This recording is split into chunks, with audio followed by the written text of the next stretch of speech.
નમસ્તે મિત્રો, હું 32 વર્ષની સુંદર મહિલા છું। મારું ઘર ગુજરાતના નાના એવા ગામમાં આવેલું છે। ત્યાં હું મારા બાળકો સાથે રહું છું, કારણ કે મારા પતિ હીરા બજારનો ધંધો કરે છે, એટલે તે વધારે બહાર રહે છે। એક પંડિત અમારા ગામમાં થોડા દિવસ પહેલાં આવ્યા હતા। તેની ઉંમર લગભગ 40-45 વર્ષની હતી, એટલે તેની પાસે રહેવાની કોઈ જગ્યા નહોતી। અમારા ઘરે એક રૂમ ખાલી હતો, એટલે મેં તેમને રહેવા માટે આપી દીધો। તે પોતાનો સામાન લઈને રહેવા આવી ગયા।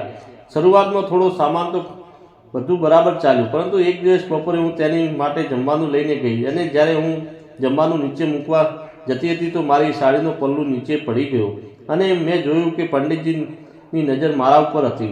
મને પંડિતજીની આ હરકત ખરાબ લાગી, પરંતુ હું પંડિતજીની ખૂબ જ ઇજ્જત કરતી હતી, એટલે મેં વિચાર્યું કે આ અજાણતા ભૂલ થઈ ગઈ હશે, અને મને મારી ભૂલ દેખાણી, પરંતુ આ મારી મોટી ભૂલ સાબિત થઈ। એક દિવસ હું બાથરૂમની અંદર કામ કરી રહી હતી, અને મને એવું લાગ્યું કે કોઈ મને છુપાઈને જોઈ રહ્યું છે। મેં દરવાજો ખોલ્યો તો પંડિતજી દરવાજાની બિલકુલ પાસે ઊભા હતા।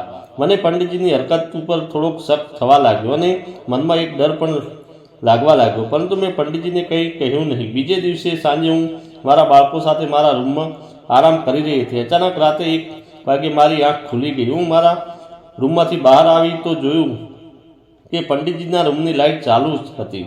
મેં વિચાર્યું કે તેમને કોઈ વસ્તુની જરૂર હશે, અથવા તો તેમને કોઈ તકલીફ હશે। એ જાણવા માટે હું તેમના રૂમમાં ગઈ, પરંતુ જ્યારે મેં તેમના રૂમનો દરવાજો ખોલ્યો તો પંડિતજી મોબાઈલની અંદર જોતા જોતા પોતાના હાથ આમથી તેમ કરી રહ્યા હતા, અને હું તેને આવી હરકત કરતા જોઈને એકદમ હેરાન થઈ ગઈ। મને ત્યાં ઊભેલી જોઈને પંડિતજી પણ ચોંકી ગયા। તે જલ્દી ઊભા થયા અને મને અંદર લઈ ગયા।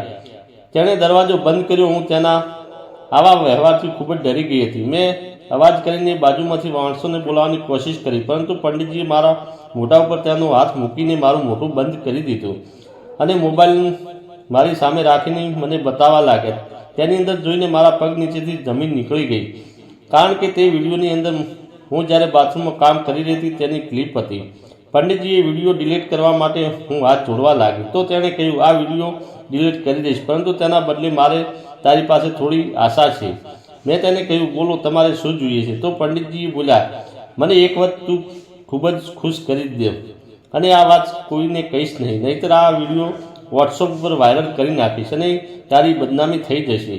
હું તેની વાત સાંભળીને ખૂબ જ ડરી ગઈ। મને કંઈ સમજાતું નહોતું કે હું શું કરું, આ બધું ક્યારે અને કેવી રીતે થઈ ગયું, વિચારોમાં જ હતી। ત્યાં પંડિતજીએ આંગળીઓ અને મારી પાછળ મહેસૂસ થઈ, અને હું ત્યાંથી જઈ પણ શકતી નહોતી।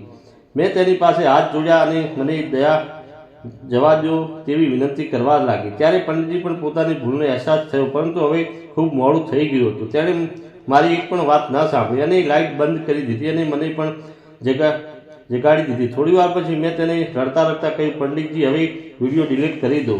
તેણે કહ્યું, હા, જરૂર વિડીયો ડિલીટ કરી નાખીશ, તારે એટલી જલ્દી પણ શું છે? પરંતુ પંડિતજીએ વિડીયો ડિલીટ ન કર્યો, અને તે મને રોજ પરેશાન કરવા લાગ્યો।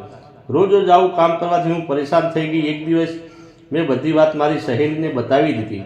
મારી સહેલીએ એક મહિલા NGOનો સંપર્ક કર્યો, અને NGOના લોકોએ કોઈને પણ બતાવ્યા વગર પંડિતજીને પોલીસ પાસે પકડાવી દીધો। પછી પોલીસે મારી વિડીયો ડિલીટ કરી નાખી, અને પંડિતજીને જેલની અંદર ધકેલી દીધો। આ રીતે મારી બદનામી પણ ના થઈ, પરંતુ પંડિતજીની આવી હરકતથી હું માનસિક રીતે ભાગી ગઈ, અને તેમાંથી બહાર આવતા મને ઘણો સમય લાગ્યો। કહાની એક કાલ્પનિક છે, પરંતુ હંમેશા આવા લોકોથી સાવધાન રહો, અને કોઈ અજાણ્યા વ્યક્તિ ઉપર જલ્દી ભરોસો ન કરો। અજાણ્યા વ્યક્તિને પોતાના ઘરે રહેવા ના દો। મિત્રો, વિડીયો પસંદ આવ્યો હોય તો વિડીયોને લાઇક અને ચેનલને સબસ્ક્રાઈબ કરો। વિડીયો પૂરેપૂરો જોવા બદલ તમારો ખૂબ ખૂબ ધન્યવાદ।